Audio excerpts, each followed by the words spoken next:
ಮೂರು ಸೊಸೆಯರು, ಒಂದು ಮನೆ, ಒಂದು ಮನಸ್ಸು. ಒಂದು ಹಳ್ಳಿಯಲ್ಲಿ ರಾಘವಯ್ಯ ಮತ್ತು ಅವನ ಪತ್ನಿ ಸಾವಿತ್ರಮ್ಮ ವಾಸಿಸುತ್ತಿದ್ದರು. ಅವರಿಗೆ 3 ಗಂಡು ಮಕ್ಕಳು.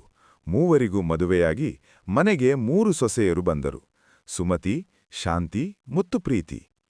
ಮೊದಲ ಸೊಸೆ ಸುಮತಿ ದೊಡ್ಡ ಸೊಸೆ. ಆಕೆ ತುಂಬಾ ಕೆಲಸಗಾರ್ತಿ, ಸಮಯಕ್ಕೆಲ್ಲ ಕೆಲಸ ಮುಗಿಸುವವಳು. ಆದರೆ ಸ್ವಭಾವದಲ್ಲಿ ಸ್ವಲ್ಪ ಗರ್ವ ಇದ್ದಿತು. ನಾನೇ ದೊಡ್ಡ ಸೊಸೆ ಎಂಬ ಭಾವನೆ ಆಕೆಯ ಮಾತುಗಳಲ್ಲಿ ಕಾಣುತ್ತಿತ್ತು. ಎರಡನೇ ಸೊಸೆ ಶಾಂತಿ ಶಾಂತ ಸ್ವಭಾವದವಳು. ಹೆಚ್ಚು ಮಾತನಾಡುವುದಿಲ್ಲ, ಆದರೆ ಎಲ್ಲರ ಮಾತನ್ನು ಮನಸ್ಸಿನಲ್ಲಿ ಇಟ್ಟುಕೊಳ್ಳುವವಳು. ಅತ್ತೆಮಾವನ ಸೇವೆ, ಮನೆ ಕೆಲಸ ಎಲ್ಲವನ್ನೂ ನಿಶ್ಶಬ್ದವಾಗಿ ಮಾಡುತ್ತಿದ್ದಳು. ಮೂರನೇ ಸೊಸೆ ಪ್ರೀತಿ ಚಿಕ್ಕವಳು. ಆಕೆ ಸದಾ ನಗುನಗುತ್ತಾ ಎಲ್ಲರೊಂದಿಗೆ ಪ್ರೀತಿಯಿಂದ ಮಾತನಾಡುವವಳು.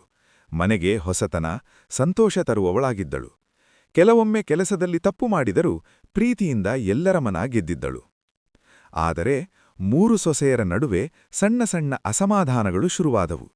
ಸುಮತಿಗೆ ನನ್ನ ಮಾತೇ ನಡೆಯಬೇಕು ಎಂಬ ಭಾವ. ಶಾಂತಿ ಮನಸ್ಸಿನಲ್ಲಿ ನೋವಿಟ್ಟುಕೊಂಡರೂ ಹೇಳಿಲ್ಲಲ್ಲ.